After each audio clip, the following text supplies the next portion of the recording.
5, 4, 3, 2, 1. Fight and you may die. Run and you'll live. At least a while. And dying in your bed many years from now, would you be willing to trade all the days from this day to that for one chance, just one chance, to come back here and tell our enemies that they may take our lives, but they'll never take our freedom! Welcome, ladies and gentlemen. This is the Brotherhood of Liberty. I am one of the brothers, and the guy over there is the other brother. 120 miles south. Yeah, that guy. 120 miles south. We've become very interested in mileage, haven't we, brother? We lately, this last week. Namaset. Yes. First off, I do want to apologize to everyone. We didn't even have a best of show last week. That was on me. Because you didn't tell me that after a whole week in the car, because you know I would throw you out of the car. No, I just I think I might have told you on you lied to me and told Sunday, me there was morning. a best of. I think I thought there was going to be, but it just didn't happen. There was just too much pressure to get other stuff done. So I take full responsibility. No excuses. This is a no excuse network. We are definitely no excuses here. Also, you're out of uniform. Yes, and I am out of uniform today because I again am a bit harried and still trying to recover from this week. But again, no excuse. Maybe I'll bag out in the middle and go get one. You're docking. We're docking your pay. That's all right. Wait, I get paid? Not now. So today's stunning show is going to be another trip down education lane. We're going to be talking about some education stuff. I am going to be talking about some updates. My brother's going to be talking about the Chauvin trial and wait. The title of that one is because you didn't write down is a right to a jury of your BLM peers. A right to your jury, your BLM peers, and what was the other one, brother? Don't nuke me, bro. Don't nuke me, bro. All right. I know what that one's going. I know where that one is going. So I wanted to start off, if I can, the news that we had this week. One of the things that was going on, brother. I always like to share something. So let me get the screen up here. This week, there was a Trump rally down in Wellington, Ohio, which for those of you who don't know is about 20 minutes, maybe a little bit more, 30 minutes off of the Route 90, which we were on not too long ago, brother. Wellington, I just wanted to make sure before the leftist mob, media mob tries to attack President Trump for the size of his crowd, and because we always like to give truth to facts, and we all understand the outcome of the election and how it seems so impossible that even, 7 months after the election, John, this guy here, President Trump, the man, the myth, the legend, is still pulling down. Oh, look at that, a little lead into next 2024 there. But I just want to point out the size of the crowd is quite significant because you can see a number of people there who were celebrating President Trump. And so, again, we asked the question, brother, really? He didn't win? Really? 7 months later, and he's still pulling these crowds. He made a great point in it, too. He said he got 62 million the first time he ran, and they told him if you just get 2 million more, you'll win it this time. Whereas typically there's a fall off from the second time you run. Like Obama fell off. So they said they were projecting only at 63. They only needed to get 65 million to win. He got 75 million votes. So he's going, really? Joe Biden got 83? Really? So Yeah, it he makes sounds he made a great incredible. case for himself. He made a great case for himself about that. So then I wanted to play this because this is Don Jr. put this up, so I thought we could share this with the crowd. It's a bit loud, so I apologize.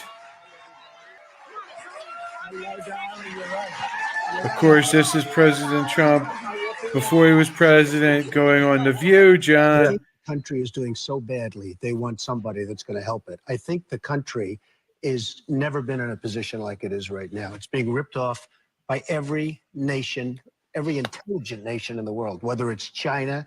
They're taking our jobs, they're making all our product, and then they loan us back the money, we pay them interest. That is whether crazy. It's OPEC, which is, I mean, they're having a field day right now. How about the Arab League? They say, we want you to go in and attack Libya. These are the wealthiest countries in the world. Why aren't they paying us? I think people want somebody now that's going to protect them and protect this country, because we're not going to be a great country for long if we keep going the way we're going right now. So, John, I wanted to point out the crowd was cheering him on. And, of course, this is The View, which we know is really a bunch of old hags that represent nobody except for themselves. So I wanted to point that out to you. But then I also have 1 second as I pull it up.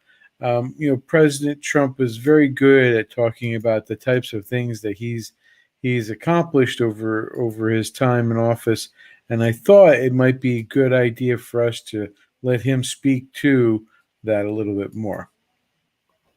So here's President Trump talking about, of course, immigration. And we crushed the very vicious thugs known as MS-13 under my administration. When an illegal alien trespassed across our borders, we caught them, we detained them, and we rapidly threw them the hell out of our country, and we did it by the thousands. Which, of course, is not happening now, brother.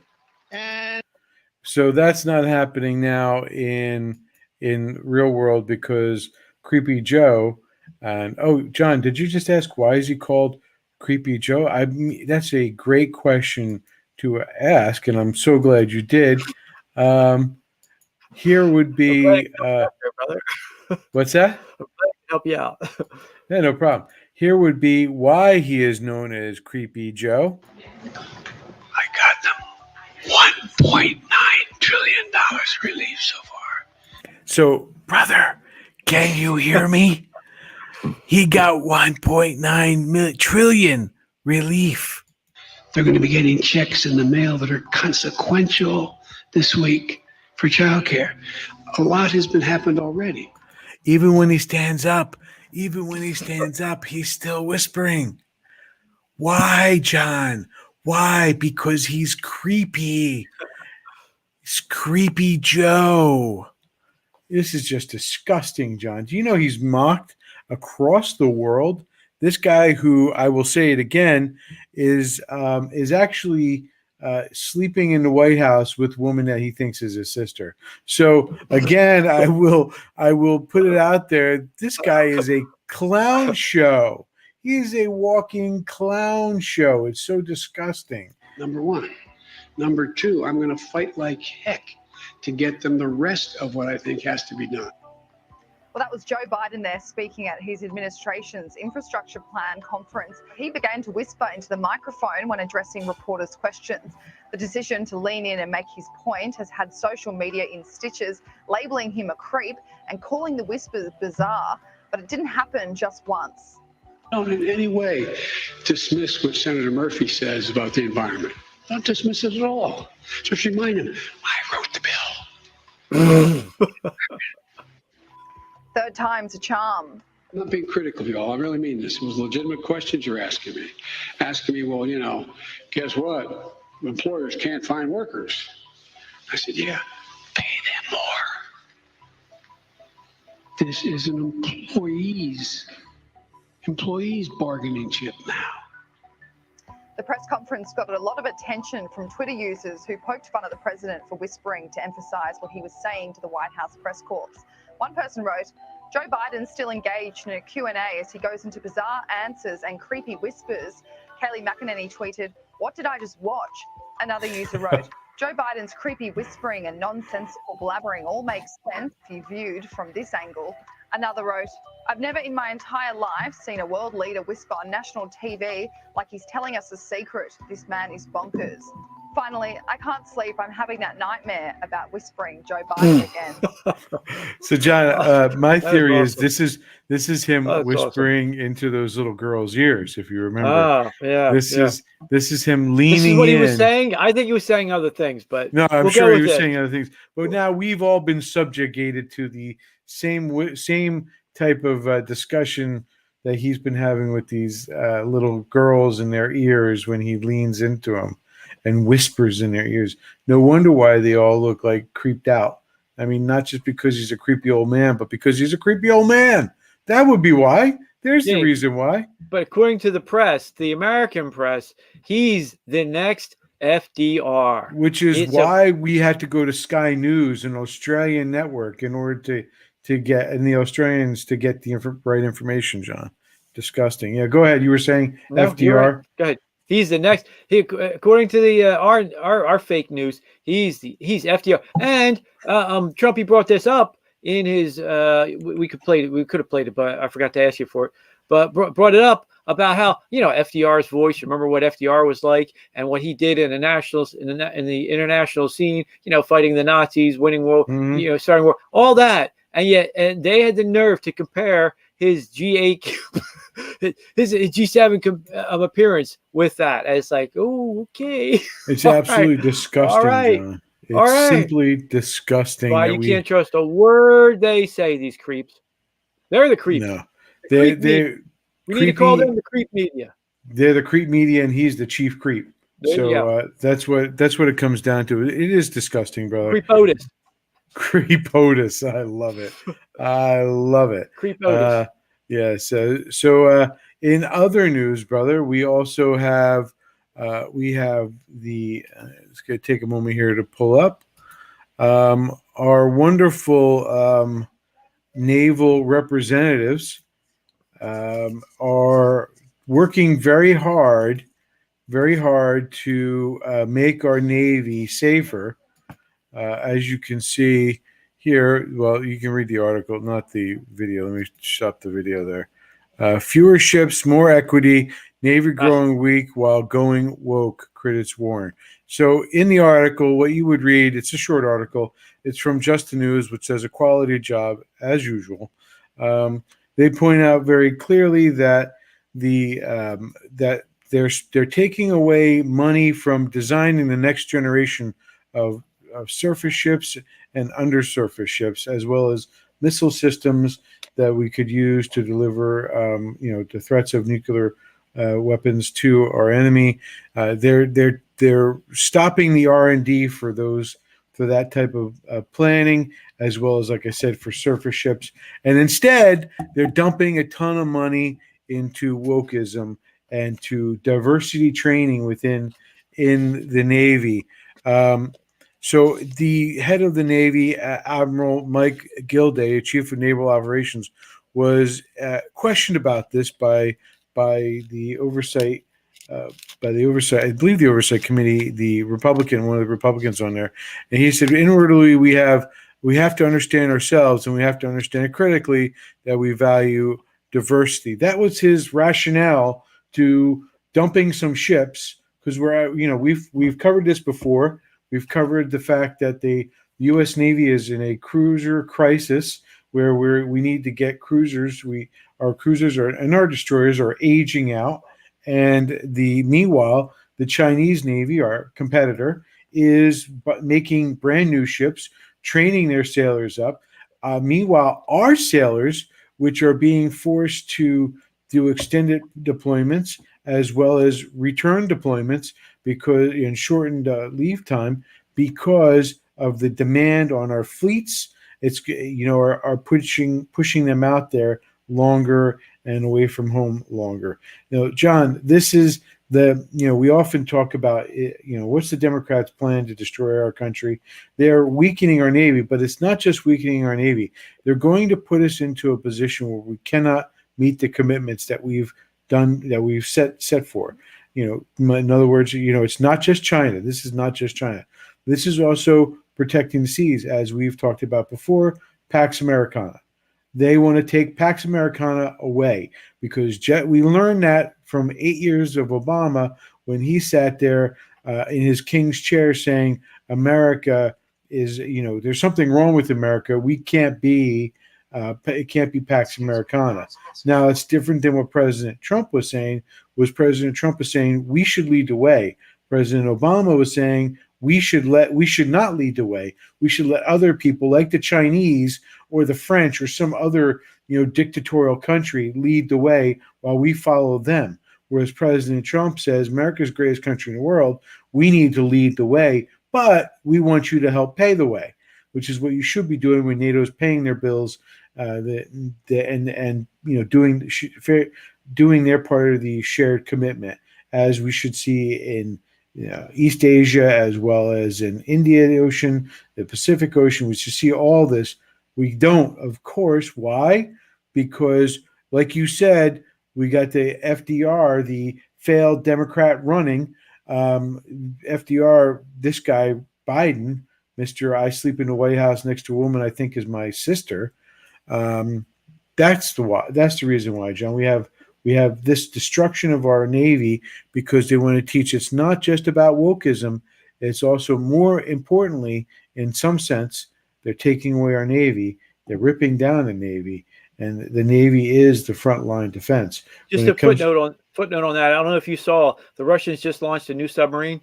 It's a super gigantic submarine with a double hull, and it has submersibles. It also has a separate power unit, so that it has submersibles, so it can go cut cables on the cables to like our international cables, but also has a submersible and separate power to power its own.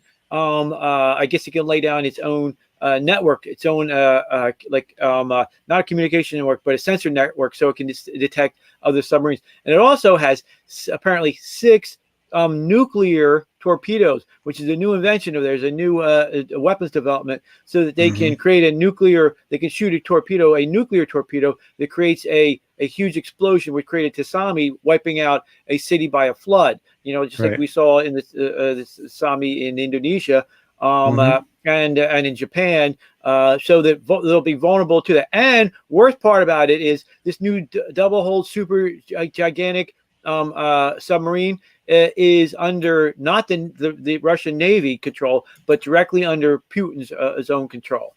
It's another little side. He wrote in some kind of side side escape. So it's not even under Russian Navy control. So that's that's what we should be developing weapons to counter that. Of course, what are we doing? We're not. We're doing wokeism on the extreme level. All right. So, are you ready for the next section, or are you going to hit us with what are you going to hit us with? I want to hit one more thing before I switch off here.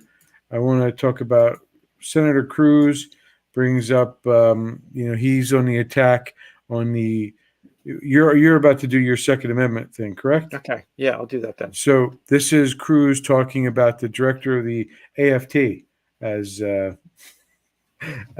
president sleeping with a woman he thinks is his sister. Crepotus. It's Crepotus. Crepotus, as Crepotus said. There is a simpler explanation, which is that the American people actually value our right to keep and bear arms. You want to know who the members on this side are listening to? It's not some interest group. It's the hundreds of millions of Americans who want their constitutional rights protected, who want to be able to defend their families, and who don't want to see the government taking away their right to defend their home, their lives, and their family. It's something our Democratic friends don't seem to understand. This is not about a checkbook in Washington, D.C. This is about millions of constituents at home. I promise you, when John Cornyn and I go home, it's not the NRA we're worried about. It's Texans looking at us saying, don't you let them take our guns.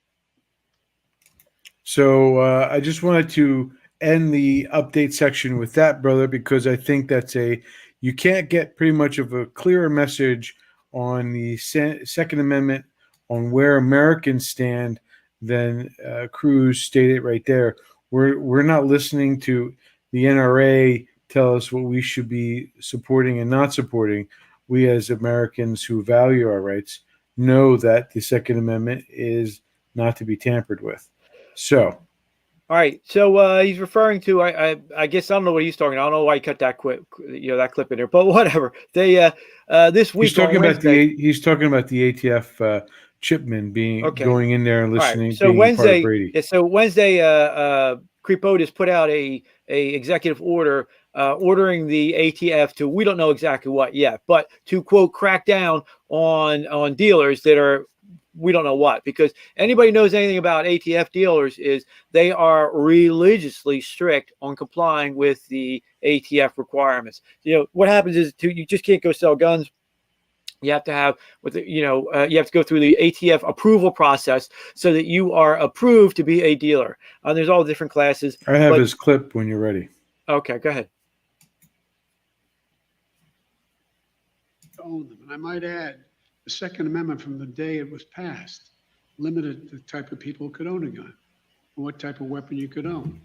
You couldn't buy a cannon. Those who say the blood of patriots, and all this stuff about how we're going to have to move against the government. Well, the tree of liberty is not water with the blood of patriots. What's happened is that there never been, if you want to think you need to have weapons to take on the government, you need F-15s and maybe some nuclear weapons. The point is that there's always been the ability to rationally limit the type of weapon that can be owned and who can own it. The last time we had data on this issue of who was purchasing guns was more than 20 years ago. 5% of gun dealers, turns out, in the study we did, showed that 90% of illegal guns were found at the crime scenes sold by 5% of gun dealers. 5%, or 90% of the guns found at crime scenes. And these merchants of death are breaking the law for profit. They're selling guns that are killing innocent people. It's wrong, it's unacceptable. As the Attorney General said, we're going to crack down on those gun dealers and the violent criminals they knowingly arm. In April, I announced that the Justice Department is going to be issuing an annual report on gun trafficking so we can update that data. Today, the department is announcing, as they just did, a major crackdown on stem the flow of guns used to commit violent crimes. So I don't know. So how much you want to bet those merchants of death were the ATF and FBI agents giving the guns to in Fast and Furious to the gangs down in how much you want to bet that? I don't know where he's getting this nonsense from. This is complete nonsense. It's some kind of manipulation of fake statistics that he's coming up with. But the ATF, once you sign up for the federal program to be a dealer, you waive a lot of your Fourth Amendment rights. They can show up at any time, and they do. Right. And so I can imagine that could be a couple things he's going to go away. They're going to try and do. Like I would tell my ATF friends, number one, look for the setup. Meaning you'll see somebody there. They'll be talking about like doing like a straw purchase. And what happens most of the time is that's completely innocent. You'll have somebody saying, "Oh, look, I don't have the money, but can you have the money for me?" And if they don't have, it's not a father to a son in Pennsylvania or a grandfather to a grandson. You can violate the exchange, the exchange laws of actually being able to give a gun to somebody without having to go through the goddamn government. And so you can see one thing that they're going to try and do is the setup. The other thing that I can imagine they're going to try and do is try and bully them, or it's what I always say about FBI agents. Why do 7 FBI agents go in with Martha Stewart without a tape recorder? Well, real simple, so that a billionaire can go to jail. In today's day and age, there's no reason why any FBI agent with body cams and all the other and mics, body mics and fancy phones recording on there can't record everything is being said. But they don't do that so they can pull a good old General Flynn, so they can pull a good old Martha Stewart on you. So I would tell all our ATF friends that number one, record everything. Everything that you say, listen, that's what I do. Everything that come in, it's recorded. So I would look for the setup. I would also look for the they said this or that for the tricky or for the out and out Fast and Furious. You might see somebody who's a complete criminal come in and try and get again. I mean, that's their past, and it is. So anyway, you're going to see a bunch of that. Now, 12 states had tipped to appeals to my appeals unit. 12 states have a sanctuary state statute saying that they will prosecute the feds if they come in to violate the laws in their states. So, for example, Mikey Doomberg over there sent people from New York into Pennsylvania and to try and buy guns. He should have been arrested for that. They were illegally trying to buy guns for a straw purchase, right? But he gets away with that. So some of these 12 states have criminal penalties in it. They will criminally prosecute the federal agents that do it. Some of them don't. But that's the next step. You can tell if your state legislature is serious whether they're going to criminally prosecute. But again, look at Missouri. Look at the McCluskeys. You literally had the gun taken when it was handed over by warrant to when I forget her name. The wife's gun was handed over to the prosecutor. It was taken by the firearms expert who altered it by making it functional and then signed an affidavit saying that they had a functional gun. Now that guy should be in jail. That's tampering with evidence. I can't believe anybody would let that case go forward. Yet the McCluskeys pled guilty. So even in the center of the country, in one of the better states with the gun laws, you still have cases like that. And until I know I piss everybody off of this, until you strip immunity from the police and the judges and the legislature, nobody in this world should have immunity. The prosecutor. Nobody should have immunity. If you do wrong, you need to pay the price. Okay, it's just that simple. We're going to have this. Now, I do want to take task with Cruz, and I'm glad you played him in one sense because it's very instructive. We make a huge mistake. You see, he calls it the merchants of death and stuff. We got to stop treating, and then he mocks us. We got to stop treating these creeps for anything than what they are. We got to stop letting buying into their language. Gun control advocates. No, these are confiscation creeps. These are gun confiscating creeps. And there's only two reasons really to do it. Number one is the racism, and the other reason is the little pervert reason.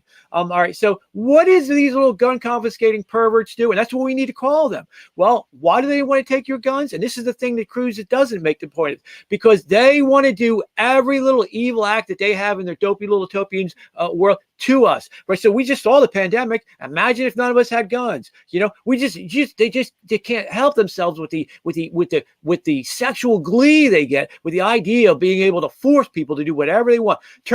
You object to little Johnny being asked whether he wants to be little Jenny or not, and then we force into it. Boom! You don't have any guns. You got no say. They can take your kids. They can do their little pervert little sex stuff. They can do all their little pervert little Black Lives Matter crap, anything they want, and you have no response. So we need to call them what they were. What is good old Doomberg doing down there in that island? He's got a nice long history of sexual harassment of women in his organization. What's he doing in that island? We need to call them what they are. Confiscation perverts, gun confiscation perverts, and we just went through the pandemic, and we just saw what their dreams are. Imagine if we didn't have guns to put a check to that. And now, as the other part of it is, they are the ultimate racist in two ways. He was just talking about one of the things. This obvious. If you look, there's a NICS check,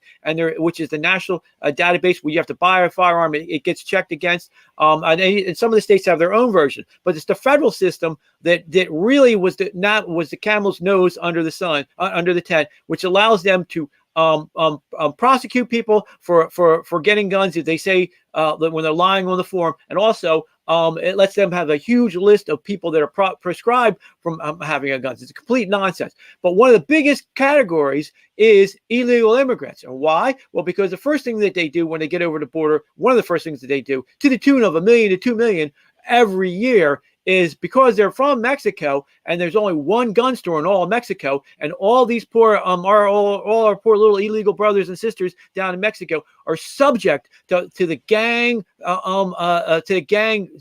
MS-13 and these gang creeps, these murderous bastards down there who hang people, who anybody who gives them any resistance, they hang them from the overpasses, they cut their heads off, they rape their girls, their wives and their children in front of them, they steal their children, the sex attractive. The first thing those poor fathers and brothers and men who want to stand up for the community, they do when they come over here is they go to the gun store and try to buy a gun.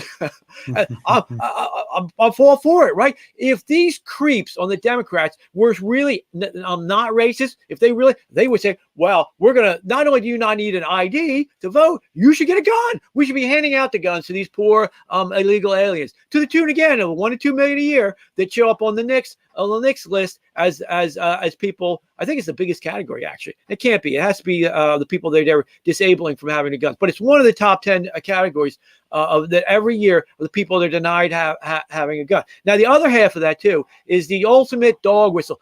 Gun violence. Gun violence is the dog whistle of racism. What gun violence really means is black man with a gun. Black man with a gun. These creeps, you were talking, when I was sitting in law school, they brought up the whole difference between crack cocaine and regular cocaine. And yeah, the drug war is against black people. I'm like, who cares? Way worse than that is the freaking gun crap. And it's like, you can't explain to a room full of lawyers because they're a bunch of idiots. It's like, you're missing the elephant in the room. Okay. The elephant in the room is all of these, black guys not using a gun in an actual crime, just mere possessionary, meaning they have it either for self-defense. And I've had the ton of cases with just for self-defense, not using the gun in a crime, not beating a little old lady over the head with the gun, not pointing it. No, just having a gun. And you can be up in Pennsylvania now. It started as, it's just going to be a couple of misdemeanors. It's just going to be a few months. Now, depending on who it is and your situation, it could be it's going from misdemeanors to F3 felony, 3.5 to 7, to F2 felony, 5 to 10, to F1 felony, 10 to 20. So it's equivalent now. Just having a gun, you could be, doing your marijuana, going into a house of pancakes, getting a big stack of pancakes, eating it, passing out because, marijuana and the pancakes, that syrup really, and next thing you know, you're facing a big 10 to 20 hit on that if you're one of these people that are prohibited. So we really need to go after the perverts, the confiscating perverts on those two issues. It's the perversion and the out and out racism. And we need to strike back. We also need to strike back and take from them the things that they want. Their stupid, crappy schools where they indoctrinate people, on their stupid, crappy colleges. But that's a separate topic. So just for a little history, because he was so wrong on the history. He said, there was always prescribed. Now, look up U.S. versus Miller. Anything that can be militarily used, you have an absolute right to. Now, he's such a fool, he doesn't know this. But at the time of the Constitution, because it was from England, way back in Old English law, they had a thing called privateers. If you remember your Spanish Armada, good old Queen Elizabeth couldn't afford a navy. So what she did is she gave the royal charter, cha-ching, to privateers. And so to privateers, they would create a ship. They would have whole cannons of cannons on their ship, and they would go about, and that's what they would seize the enemy and fight the enemy as a private industry to fight the enemy. And that's how the British Navy actually began. So too did the Americans. The Americans had at the time before this privateers. So not only, because I've seen some people on the in our area argue, if it was a crew service weapon, you didn't have a right to it. No. We're talking at the time of the founding fathers. They completely believed that if you had a merchant ship, you had every right to have crew service cannons, like the cannon that he referred to because he's an idiot. So you could go sail around the dangerous world. Also, so you could go fight the creepy kings, and also just because you like cannons. So you have an absolute right to a U.S. battleship if you do so decide, to an M1 tank if you so decide, to an F-15, and to a nuclear bomb. Because now, as we met in Ohio, we met a great man who, when we had a problem with an alternator, well, we really didn't have a problem, but we almost had a problem. That's And another story. he was telling us about his work on a Buff, which is a big B-52 that was nuclear armed at the time. And it brings up the point: if you can't trust the citizen, then you can't trust the citizen. You are in a totalitarian system. So of course you have an absolute right to have a nuke. Of course you have an absolute right to have a battleship. So I would say, Creepotus there, yo man, don't nuke me, bro. Don't nuke me, because I might nuke you back. Right. I would just like to add, the founders put that in there for a reason, and it wasn't because they had just come back from a hunting trip. The Second Amendment wasn't put in place just because, because a number of these Democrats are saying it's, and rhinos too, are saying, I support Second Amendment for hunters and the like. That's not enough. That's like I said before, the founders just didn't get done a hunting trip when they decided to write the Second Amendment. They wrote the Second Amendment because, they wrote the Second Amendment because of the need to stand up to tyranny. That it just had a revolution. That's what they were looking And how did the revolution start? A gun confiscation. Gun confiscation at Lexington and Concord. Right. So we need. I love Cruz, but he's not taking it to them the way that they need to. You need to call them out for the out and out racists that they are, because they won't let Mexicans and they won't let black people have guns, and the fact they're a bunch of sick little perverts who want to take our guns away. That's why they want to take our guns away. It's not just because we like them. It's because they have the sick little pervert ideas in their mind about what they want to do to us. Are you ready for the next one? Are you going to move on to? Yeah, I'm ready to move on to my segment. My segment goes like this. I wanted to talk about Black Minds Matter. This week, we have a report coming out that details some of the information I'm going to give to you tonight. Black Minds Matter. I want to make it clear that you heard me when I said minds. In fact, all minds matter, but I want to point out some statistics. Now, the data that you're seeing on your screen, I'll scroll it up for you, is from the official site of the state of New Jersey on in regards to the progress reports of the state of New Jersey schools. So what you're looking at right now is Newark Public School District. This is the math proficiency and ELA proficiency. Just a moment of background. This is taking from the PAR testing, the standardized testing that's required in order for certain federal funds. You'll note that the dates on here, 17-18, 18-19, and 19-20. You'll note that 19 and 20 is blank. That is because last year, because of COVID, in the state of New Jersey, there was no testing no standardized testing, because the students were all at home because the schools were closed as by order of Murphy. So why is this important? You'll note, if you look at we'll start with the ELA, which is English Language Arts. The English Language Arts for the city of Newark has and this is just the public school. This is not the charter schools. This is just the public schools. We have a proficiency rate of 35% in 17-18, and a 36.3% in 18-19. All right, so that means for at least 1/3 of students, or 1/3 of students are proficient.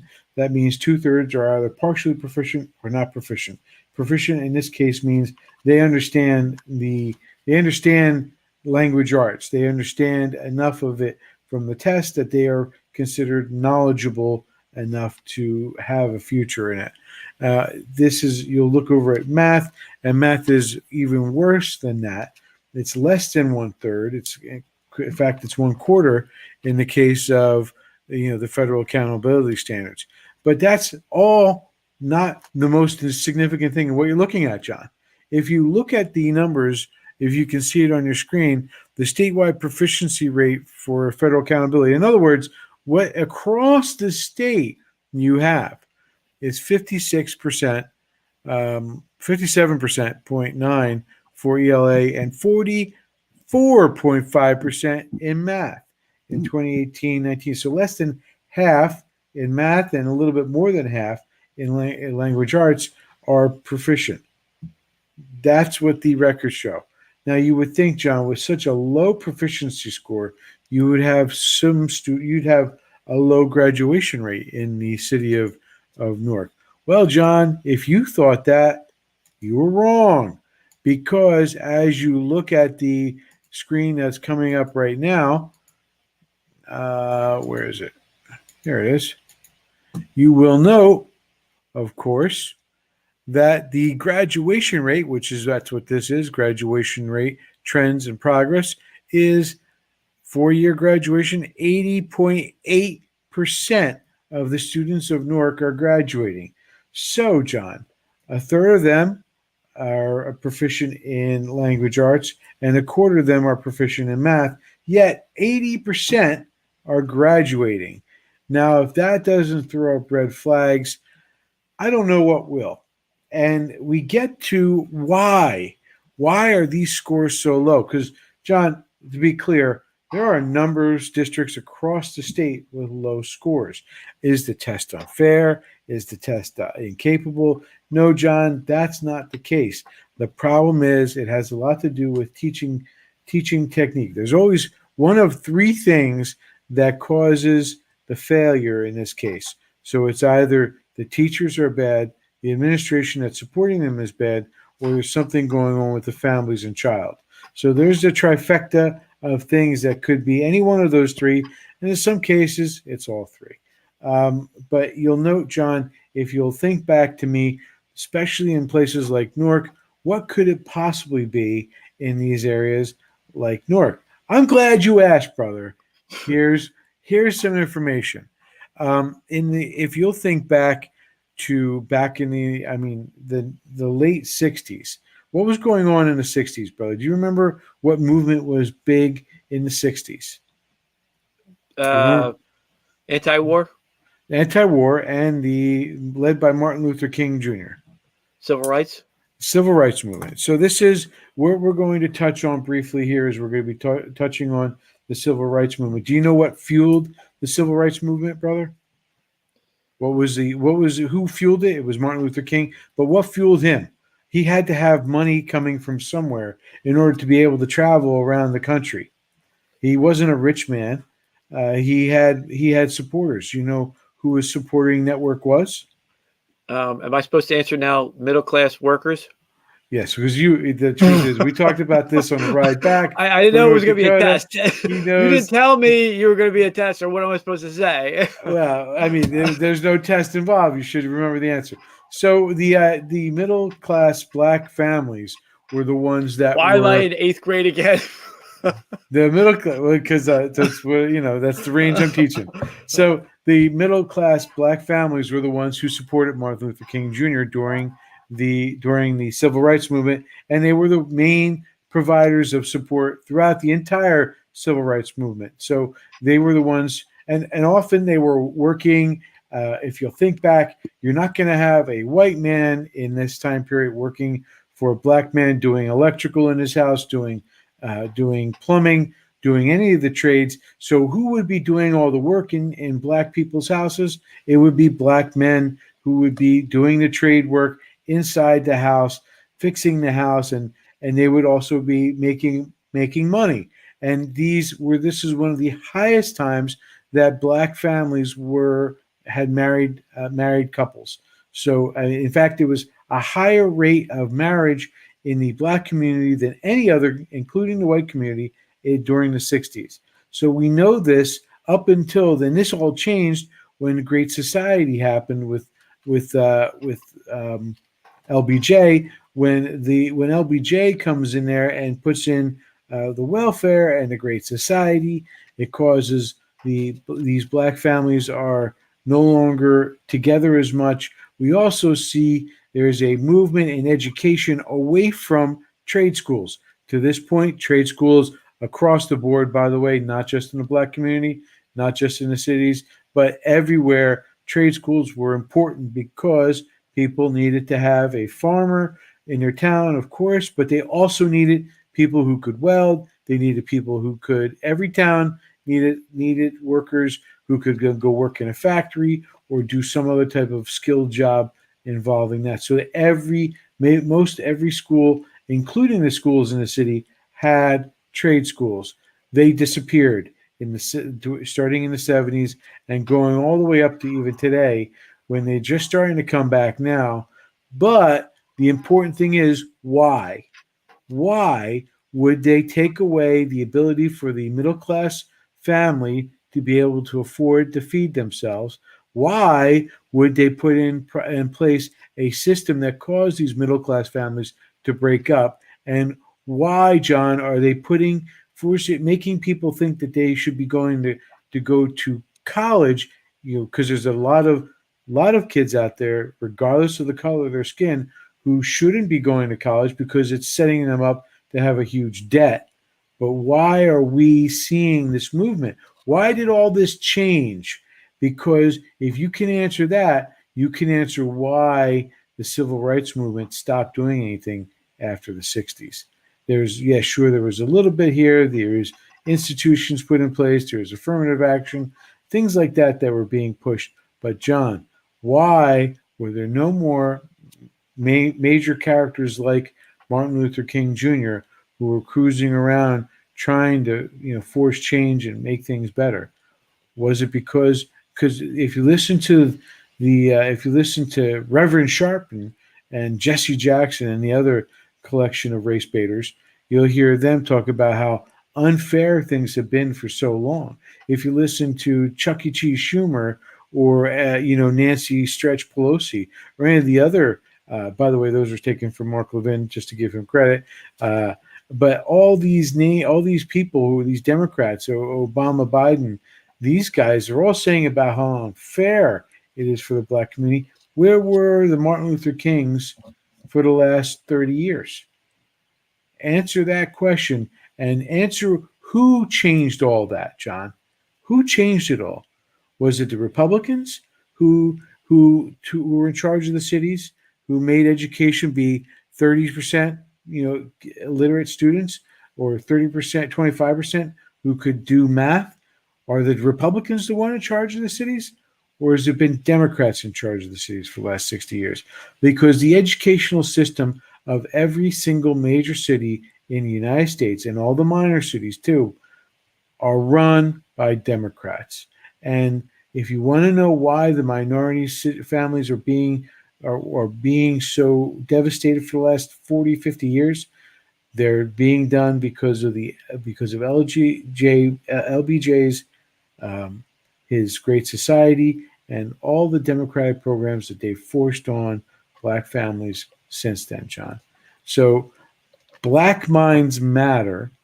And if you're a Democrat, they don't matter at all. Just like we've learned black lives don't matter to Democrats at all. Black baby lives. Black baby lives, most definitely. And that's a whole nother segment, brother. It's a whole nother segment. That is probably enough for me tonight. With that, I will now pass the baton back to you for the Chauvin. What is your segment called? A right to a jury of your Black Lives Matter peers. So, so Derek Chauvin was sentenced this year. He got this week. He got 22 and a half years. Could have gotten 40, but 22 and a half years with good time. We call it triple RI statewide in Pennsylvania. He could be out in 15 years. But his appeal was also, the bigger news was his appeal was denied by the judge when he requested it. And you got to wonder about this one. I mean, I guess the judge is doing it because he doesn't want a city burnt down, which is why the fix was in to begin with. But with Crepotus in charge, we're not going to have that problem anymore. So he should have just gone ahead and let the appeal go, because one of the things that came out after the trial was that one of the jurors had lied and was apparently a Black Lives Matter advocate, and actually said on national TV that he tells people to keep it keep it quiet so to get on juries so that they can advocate. And so now Black Lives Matter, of course, is a racist organization. It's racist against white people. And one of the things in when you pick a jury, one of the two most verboten things is you can't discriminate against somebody for gender. You can't discriminate against somebody for race. So when he took that oath, he lied, and when he and didn't disclose that, that should be enough for the appeals. Now I'm going to piss everybody off about what I say next. So I just want to note that it's going to be on both sides of the aisle, but it does bring up this question of a jury of your peers. You know, really. Who should have who is the jury should have been the jury for Chauvin? And I'm going to make the point that really the jury for Chauvin should have been fellow officers. You know, just like in the military, and there's an exception for this in the military. You know, it's other military that make up the jury in judicial proceedings, like from A Few Good Men. It's other juries, or if you watch Mutiny Kane Mutiny, it's the jury is actually made up of other from military people as a peer. So there is an American version exception to this already. I would argue that really the people who needed to judge Chauvin were other officers. Now I know that's going to piss everybody off, but let me get to the reason why. Because not only that, though, I'll get to it at the end. Why? Well, it just so happens that this all comes from the definition of peers and the history behind peers. Now, it all goes back to the great William Penn, who in his day was the Nelson Mandela and the Martin Luther King, the original Martin Luther, the Gandhi, all wrapped up to one, and arguably better than every single one of them. Better than every single one. Spent about a year in jail all total, maybe 6 months, 3 times in jail, I think, last time for debtors stuff, but for 2 times just for advocating for freedom. And the blow for freedom that he struck is the greater than almost any of those people I just mentioned. We have the right to a jury thanks to his work. Now he was actually the son of Admiral Penn, and he was fairly well-to-do, but he was also a Quaker, and he was also a lawyer. And he actually, when he got himself locked up, and his case then would go on, it would go on to what would happen is they would lock him up. The jury would find him not guilty, and then the judge locked up the jury, and 4 of those guys held out in being held in prison, while 8 of them just paid the fine and got out. But 4 of them held out, and so that was appealed. And from that, it was appealed up to the next to their superior court, and it was overturned in what's called the Bushnell's case, thereby establishing the right to jury, which comes down to us in the Sixth Amendment. So that was all his case, but as a lawyer, and he went to Lincoln School, to Lincoln Bar, which is what they call their law schools. I think there were 6 law schools at the time, and Lincoln Bar is the one he went to. He did about 2 years training there, and then he began fighting for the rights of your conscience and what we call First Amendment, all the things that turned up into be the First Amendment, and that's why he got in trouble, ran afoul of the constables. But in it, though, he also, because he was a lawyer, he put out a political tract. He was a great writer. One of the things he did was a great writer. He did a case study of the right to a jury. And in the case of the right to the jury, he goes all the way back to King Alfred and Queen Aflaid, and makes the point that it was an Anglo-Saxon early development, probably not Saxon, because over in Saxony they don't have any version of it, but it was probably maybe an Anglo tradition that developed in along with probably out of the Witten, which is what they would have a council. You would have like a knight or a lord or a vassal, and he would have a bunch of either other knights or lesser knights or other lesser vassals, who then would create a council who they would decide important matters, and one of them being whether it was a murder or disputes. And so that would develop into they would figure out that you need 12 people, It's a brilliant a number, but it's probably the number that for civil engineers that works. You need that number of people to get an actual fair decision. But they also developed, and he tracks this, over the course of almost like from the 700s, the 800s. I think it's 800s. I think that's Alfred was 800. Forward to his time in 1600 for 800 years in a series of famous cases, developing the right to a right to a jury of your peers. Now it's that definition of your peers that I'm bringing up all this history for, because what happened, what they noticed was that if you did have a case like that and they were of a certain high order, well, then the lower people would just find them guilty. So they developed as a right to a jury, then the idea that you, like in British law, you had like 5 different statuses. You have 5 different ranks. You had like Duke, Marquis, Earl, Viscount, and Baron. And you also had the ecclesiastics. So you had the bishops and stuff. So if you had a dispute, or you say you were charged with murdering somebody or whatever, they found out that you could only be, if you were tried by the local free citizens, then if you were like a viscount, well, they find you guilty just because you were a viscount.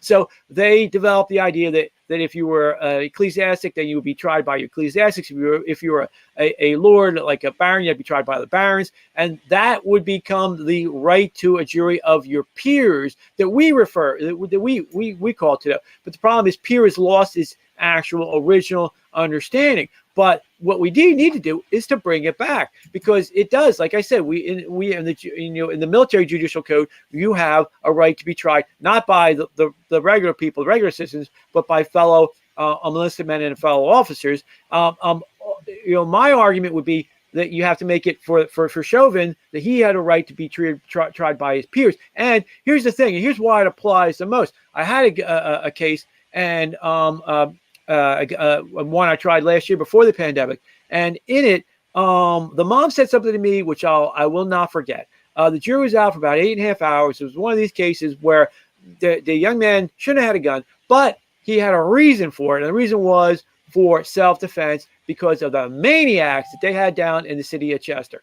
And she said to me, and what they, we were able to develop evidence that these creeps, that this gang down there in the city of Chester, they had a video where they take the victims that they've murdered and they put them on a t-shirt, and they take the t-shirt and they have a rap song to it, and they burn it up and they throw it on the ground, and they're literally dancing in the blood of their victims. She said to me, if that jury was from Chester, they would have understood. And that is why it's so important to have a right to your peers. So yes, now not a right of mostly white Delaware County, but if you're charged in Chester for gun crime by a Chester jury of a similar makeup, that would be the real right to peers, and it would go both ways. And this is why I'm pissing off both sides for this, because it's a more accurate, a fairer juror, and it's going to get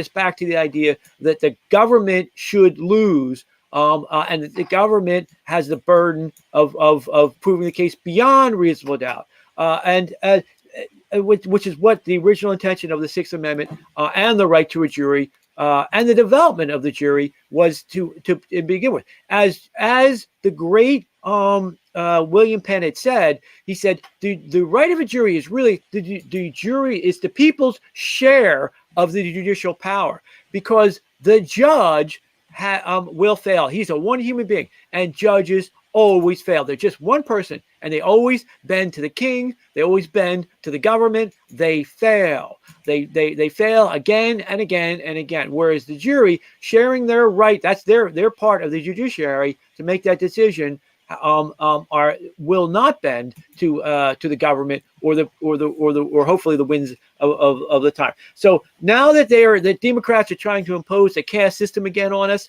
and there are various Marxist attempts to break us into tribes and to make us a caste system again, it's more important than ever to bring back the right of peers and a jury of your peers. And so that would be our do you have a right to a jury of a Black Lives Matter peers? Only in the case that you committed a crime in the Black Lives Matter world. To that. But for the other ones of us, you would have, if you were a police officer, you would have a right to a jury of your peers as police officers, and if you're a black kid from Chester, you have a right to a jury of your peers from the city of Chester.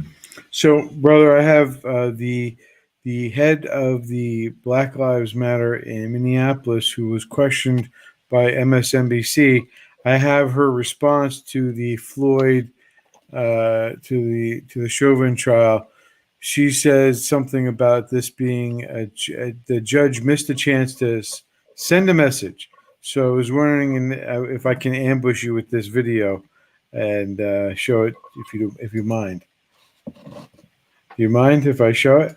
No, I guess. Because I think it's instructive as to what we're dealing with in our country today. Nakima Levy-Armstrong. She's an award-winning civil rights attorney. She's the former president of the NAACP's Minneapolis chapter. She was instrumental in making the chief of police aware of the George Floyd case last year. She's the one who texted him and says, "You seen this video?" Nakima, how are you feeling? You have been involved.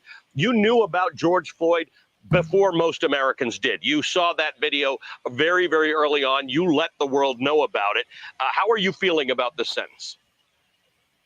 I think that the sentence was too light in light of what Derek Chauvin did to George Floyd. We essentially witnessed a modern day lynching on May 25th of 2020. And so the judge had an opportunity to send a message by sentencing Derek Chauvin to at least 30 years in prison. The maximum that he could have received was 40 years in prison. Minnesota is a determinate sentencing state, which means that Derek Chauvin will only serve 2/3 of the 22 and a half years in prison, which is roughly 15 years. So the last portion of his sentence will be spent under supervised release, which means he can be out in the community with his family and enjoying his life. Do you take some solace in the fact that the federal government has now gotten involved and putting civil rights, human rights charges on this? Absolutely. It's long overdue for the federal government to be involved, number one, in investigating the Minneapolis Police Department through the DOJ's patterns and practices investigation that is now happening. Anyway, bro, I just wanted to pull that out because I know she's a key player in Minneapolis and one of the people who led off with this, and I thought it would be kind of instructive as to what we're facing out there in the community at large. Well, essentially, she was on the jury because you had a person who believed in racist beliefs, on the jury deciding this case. Racism is evil, and the thing that we I guess we're taking hits because we defend the Chauvin trial, but there's a reason why. If due process isn't for everybody, then it's for nobody. It's been 2,000 years since the death of Jesus and the trial of Jesus that he got, that we've been developing this concept of due process. And we're not mobs. We're not supposed to be in mobs. Obviously, she's part of the mob. And we're supposed to be rational human beings. He's got no criminal record. It's 2/3. This is the way that system. Why is it should be any different for him than anybody else? I don't know, because you always have a minimum and a maximum, even apparently in that state. So but I'll even go further back. It's even since the Romans, when a citizen has a right to get a trial. Wait a minute, were those the Romans with Jesus or the Romans? Well, I mean, the ones actually he was executed under the empire. I'm talking about under the Republic. So as this big example, Cicero killing off the five alleged criminals who were plotting to overthrow the country. Instead of giving them a trial, Caesar used that against Cicero. So, I mean, that was one of the historical things that we can date back to why trials and due process by extension are necessary for governments to be legitimate, for representative governments certainly to be legitimate. So I'm sorry I cut you off there. Nope. So, but that's why I would point. And- Apparently, that's why you would appeal this, because she was essentially on the jury, and Well- that's not a fair and neutral jury. It's The just judge not. denied the point of fact, the judge denied any appeal. I guess that's or a. Well, we'll see if it sticks. I can't imagine it's going to stick, but there's no accountability in the judiciary. That's one of the problems. There's no accountability. Maybe when it's bumped up to the next level, people won't be so worried about their city, about Minneapolis being destroyed. Maybe there'll be more funding for the police, although it looks like they're doing less funding for the police. All right, brother. As you know, that is our hour and 5 minutes. That is the end of the show. For those of you out there, please feel free to like and subscribe to the channel. Make sure you tell your friends about us. Make sure you get the word out. Again, the best way for us to stand up to the left and the cancel culture, the wokeism that we've been fighting, the best way to do that is to talk about it. Tell your friends. Get them involved. Let them hear the stunning words of the Baldini brothers in the Brotherhood of Liberty, because we are amazing. And that is something you should be aware of. If you haven't figured it out by now, then we must have missed something. God bless, and it's all good, brother. Because God loves you. Because God loves you.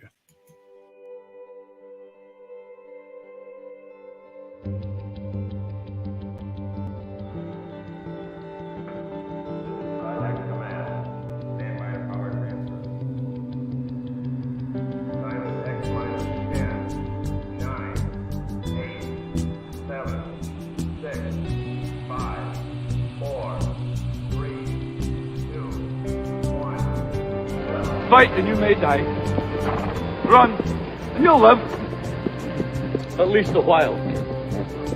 And dying in your beds many years from now, would you be willing to trade all the days from this day to that for one chance, just one chance, to come back here and tell our enemies that they may take our lives, but they'll never take our freedom?